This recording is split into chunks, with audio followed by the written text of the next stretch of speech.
یا ایھا آمنوا لا ترفعوا اصواتکم فوق صوت النبی. بڑی اہم ترین یہ آیات آ رہی ہیں اگلی دو. اے ایمان والو اپنی آوازوں کو مت بلند کرو نبی صلی اللہ علیہ وآلہ وسلم کی آواز سے. وَلَا تَجْهَرُوا لَهُ بِالْقَوْلِ كَجَهْرِ بَعْضِكُمْ لِبَعْضٍ. اور آپ صلی اللہ علیہ وآلہ وسلم کے ساتھ اس طریقے سے اونچی آواز میں گفتگو مت کرو جس طرح تم آپس میں ایک دوسرے کے ساتھ کرتے ہو. آپ صلی اللہ علیہ وآلہ وسلم کا ایک پروٹوکول ہے ان تحبط اعمالکم وانتم لا تشعرون. کہیں ایسا نہ ہو کہ تمہارے اعمال برباد کر دیے جائیں اور تمہیں خبر بھی نہ ہو. نبی علیہ السلام کی موجودگی میں آواز بلند کرنا یہ اتنا بڑا جرم اور گناہ ہے کہ اعمال بھی اکارت ہو جائیں گے اور تمہیں یہ پتہ بھی نہیں چلے گا کہ تمہارا بیڑا غرق ہو چکا ہے. اور یہ آیت آپ کو پتہ ہے کن لوگوں کے بارے میں نازل ہوئی ہیں جو اس امت کے سب سے بہترین لوگ ہیں؟ حضرت ابو بکر اور حضرت عمر رضی اللہ تعالی عنہما. یہ ان کو اللہ تعالیٰ نے دھمکی لگائی تھی. تو سر ہم اور آپ کس کھیت کی مولی ہیں سر؟ اس کے کانٹیکس میں صحیح بخاری میں امام بخاری ایک حدیث لے کے آئے ہیں. اسی چیپٹر کی انہوں نے ہیڈنگ بنائی ہے کتاب التفسیر چیپٹر میں صحیح بخاری میں، اور ایک حدیث لے کے آئے ہیں. اور حدیث کے الفاظ ہی بہت رقت انگیز ہے. عبداللہ ابن ابی ملیکہ تابعی کہتے ہیں قریب تھا کہ اس مخلوق کے دو بہترین افراد تباہ و برباد ہو جاتے ہیں، یعنی ابو بکر اور عمر. وہ تباہی کے دہانے پر پہنچ گئے تھے جب انہوں نے رسول اللہ کے حضور آپس میں گفتگو کرتے ہوئے اپنی آوازوں کو بلند کیا.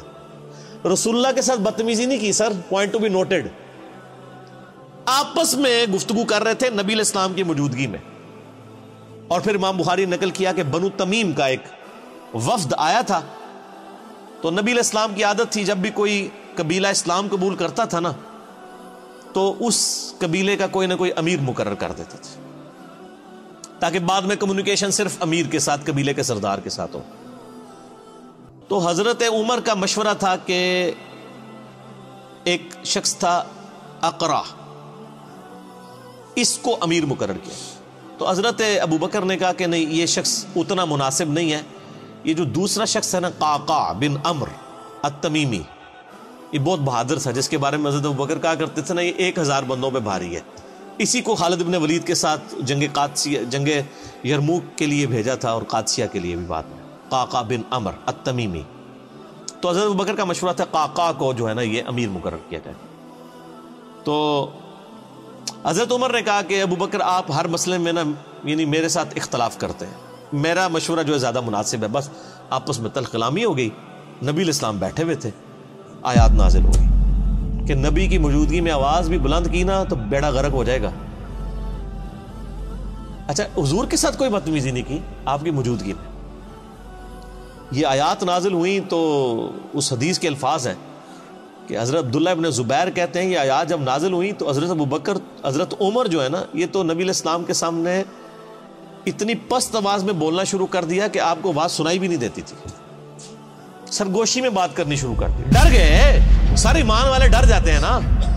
حضور کے ساتھ جب بات کرتے تھے تو سرگوشی میں، اور حضور صلی اللہ علیہ وسلم کہتے تھے اونچا بولو مجھے سمجھ نہیں آ رہی. یہ بخاری کے الفاظ ہیں.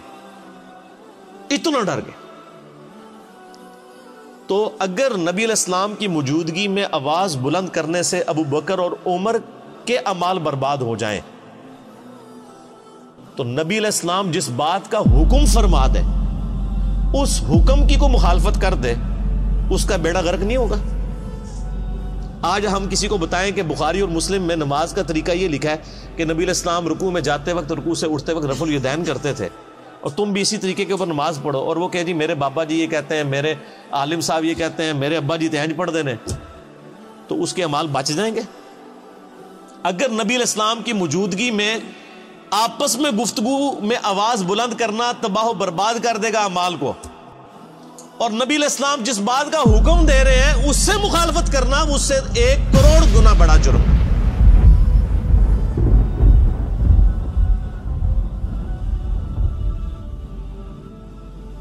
ایک چیز آپ نے حکم فرما دی، اس سے مخالفت کرنا دین میں یعنی جتنی بھی چیزیں وہ اس سے بڑا جرم ہے. اس کے اندر امپلائڈ ہے یہ چیز. یہ نہ سمجھے کہ یہ حضرت ابوبکر عمر کے لیے اور آج جناب ہماری تو خیر ہے جو مرضی کرتے رہے, ہم نے کون سا حضور کے پاس جا کے بیٹھنا ہے کہ ہماری آواز بلند ہوگی. اسی آیت کے تحت تمام محدثین اور مفسرین لکھتے آئے ہیں کہ نبی علیہ السلام کی وفات کے بعد بھی قبر رسول کے اوپر آواز بلند کرنا اسی طریقے سے گستاخی ہے جس طرح کہ اس زمانے میں نبی علیہ السلام کی موجودگی میں. حتیٰ کہ صحیح بخاری میں موجود ہے, حضرت عمر ایک دفعہ رضی اللہ تعالیٰ عنہ مسجد نبوی میں, یعنی آپ نے دو بندوں کی گفتگو اونچی آواز سے سنی, آپ نے بلایا کدھر کے رہنے والے ہو؟ کہنے لگے ہم طائف سے ہیں. ان کا اگر تم مدینے کے ہوتے نا تو تمہاری کٹ لگاتا میں ادھر کہ تم رسول اللہ کی مسجد میں اپنی آواز کو بلند کر رہے ہو. یعنی اتنا احترام کروایا جاتا تھا, کیونکہ نبی علیہ السلام کی قبر مبارک بھی بالکل مسجد کے ساتھ ایڈجسٹنٹ, حجرہ عائشہ سلام اللہ علیہا. اسی لیے تمام مفسرین ایون ابن کثیر کو اٹھا کے دیکھیں, اسی آیت کے تحت انہوں نے لکھا ہے کہ یہ نہ سمجھے کوئی کہ نبی علیہ السلام جب تک دنیا میں موجود ہے, نہیں, آج بھی قبر رسول پہ کوئی شخص اپنی آواز بلند نہیں کر سکتا.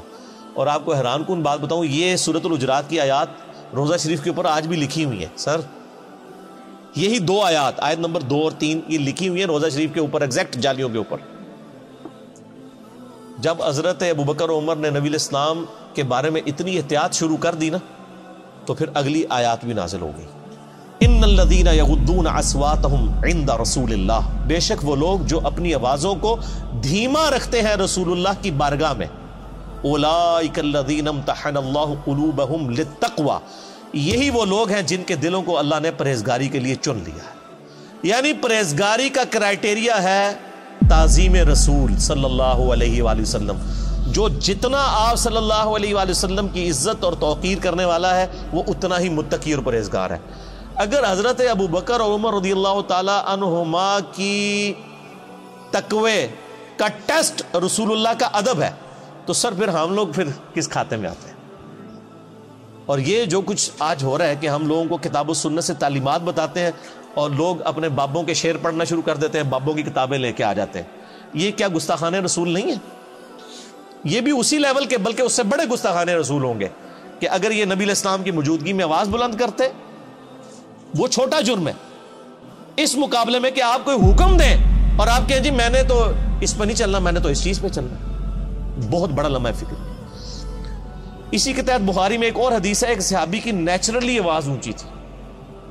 جب یہ آیات نازل ہوئی نا, انہوں نے مسجد میں آنا ہی چھوڑ دیا, سر گھر بیٹھ گئے. نبی علیہ السلام نے پوچھا 3-4 دن ہوئے وہ بندہ نظر نہیں آ رہا, پتہ کرو بیمار ہے کیا ہے.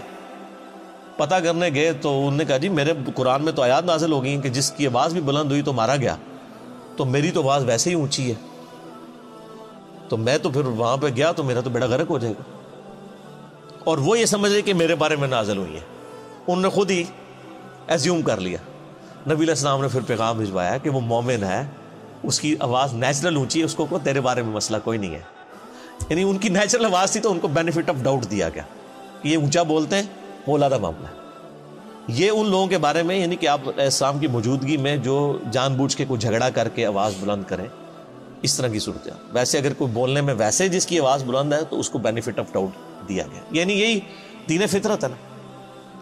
تو بہر صحابہ کرام کو آپ دیکھ لیں, اللہ فرماتا ہے ان کے دلوں کو ہم نے تقوی کے لیے چن لیا ہے. جو رسول اللہ کے حضور اپنی آوازوں کو پست کرتے ہیں, لہم مغفرۃ و اجر عظیم, ان کے لیے مغفرت بھی ہے اور بہت بڑا اجر ہے. جو نبی علیہ السلام کا ادب کرنے والے لوگ ہیں, آپ علیہ السلام کی بارگاہ میں مؤدب بن کے بیٹھتے ہیں. رسول اللہ علیہ وسلم کا ادب آج بھی اسی طریقے سے.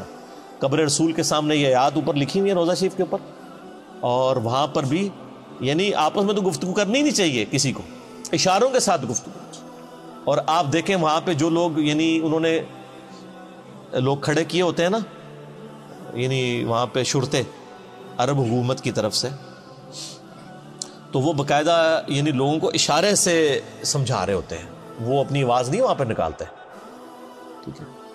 اور ہمارے ماشاءاللہ پاکستانی اسلام عرض کرنے کے لیے جاتے ہیں نا تو پھر جالیوں کے سامنے کھڑے ہی ہو جاتے ہیں. وہ یہ بھول جاتے ہیں کہ پیچھے ہزاروں لوگ ہیں جو باب السلام سے داخل ہو کے باب البقیع سے انہوں نے باہر نکلنا ہے. یعنی ایک طرف سے لوگ داخل ہوتے ہیں اور پھر روضہ شریف پہ حاضری دے کے دوسرے دروازے سے باہر نکلنا ہے. اگر بیچ میں لوگ کھڑے ہو جائیں تو پچھلے والوں نے حاضری کیسے دینی ہے؟ تو چند لمحات کے لیے آپ کھڑے ہوں, صلاۃ و سلام عرض کریں, وہ 4 کتابوں میں صحیح سند کے ساتھ آیا ہے، المصنف ابن ابی شیبہ میں، اور الموطا امام مالک میں، سنن الکبریٰ البیہقی میں، اور فضل الصلاۃ علی النبی میں، اور مصنف ابن ابی شیبہ کا نمبر بھی مجھے یاد ہے 11793 کہ عبداللہ بن عمر جب بھی قبر رسول پہ حاضر ہوتے، جب کبھی بھی سفر کا ارادہ کرتے یا واپس آتے تو پہلے مسجد نبوی میں 2 نفل پڑھتے، پھر روضہ شریف پہ آ کے عرض کرتے السلام علیکہ یا رسول اللہ، پھر السلام علیکہ یا ابا بکر، یعنی ساتھ ابو بکر کی قبر کے اوپر رضی اللہ تعالیٰ عنہما، اور پھر سیدنا عمر کی قبر کے اوپر السلام علیکہ یا عمر، اور بعض روایتوں میں آتا ہے السلام علیکہ یا ابتا، میرے باپ آپ پر سلام ہو۔ اور ابو داؤد میں حدیث ہے کہ میری قبر پہ میلہ نہ لگا لینا، دنیا کے کسی بھی حصے میں درود پڑھو گے اللہ تعالیٰ تمہارا درود میرے تک پہنچا دے گا۔ تو درود پڑھنے کے لیے بھی وہاں پہ میلہ نہیں لگایا جا سکتا۔ وہ لوگ پورا جناب وہ صلاۃ و سلام شروع ہوتے ہیں، پھر وہ آدھا گھنٹہ کھڑے رہتے ہیں، پھر سیلفیاں بنا رہے ہوتے ہیں، پھر ویڈیو ریکارڈ کر رہے ہوتے ہیں اور سمجھ رہے ہوتے ہیں کہ نیکی کا کام کر رہے ہیں۔ نبی علیہ السلام فرمایا کہ درود و سلام کے لیے بھی میری قبر پہ میلہ نہیں لگانا، یعنی سب سے بہترین کام روضہ شریف پہ کیا ہو سکتا ہے؟ صلاۃ و سلام عرض کرنا۔ درود شریف صحیح مسلم میں حدیث ہے جو ایک دفعہ درود شریف پڑھے اللہ تعالیٰ اس پہ 10 رحمتیں نازل فرمائے گا۔ سنن نسائی میں موجود ہے 10 رحمتیں بھی نازل فرمائے گا، 10 گناہ بھی معاف کر دے گا، 10 درجات بھی بلند کر دے گا۔ ٹھیک ہے، لیکن فرمایا میری قبر پہ میلہ نہیں لگانا، درود کے لیے بھی سلام عرض کریں، دوسرے باہر نکل جائے، باہر بیٹھ کے درود شریف پڑھیں، دنیا کے کسی حصے میں پڑھیں گے سلام پہنچ جائے گا۔ سنن نسائی میں حدیث ہے کہ کچھ فرشتے ہیں جو زمین میں سیاحت کرتے ہیں اور میرے امتیوں کا سلام میرے تک پہنچاتے رہتے ہیں۔ بخاری مسلم میں حدیث ہے جو آپ نماز میں پڑھتے ہیں السلام علیکہ ایھا النبی ورحمۃ اللہ وبرکاتہ، السلام علینا وعلی عباد اللہ الصالحین، تو اللہ تعالیٰ زمین و اسمان میں ہر بندے تک جس پہ آپ سلام پڑھ رہے ہیں سلام پہنچ جائے گا۔ السلام علینا وعلی عباد اللہ الصالحین، عباد اللہ الصالحین میں تمام انبیاء، تمام فرشتے، تمام صحابہ اور صحیح العقیدہ جو اولیاء اللہ گزرے ہیں وہ سارے کے سارے شامل ہیں، اللہ تعالیٰ سلام پہنچا۔ بہرحال یہ ایک ڈیٹیل طرف ٹاپک ہے میرا۔ درود شریف پہ مسئلہ نمبر 56 آپ ڈیٹیل کے ساتھ 2 گھنٹے کا دیکھ لیں، اس میں میں نے کئی ایک احکامات اور بھی بتائے ہیں۔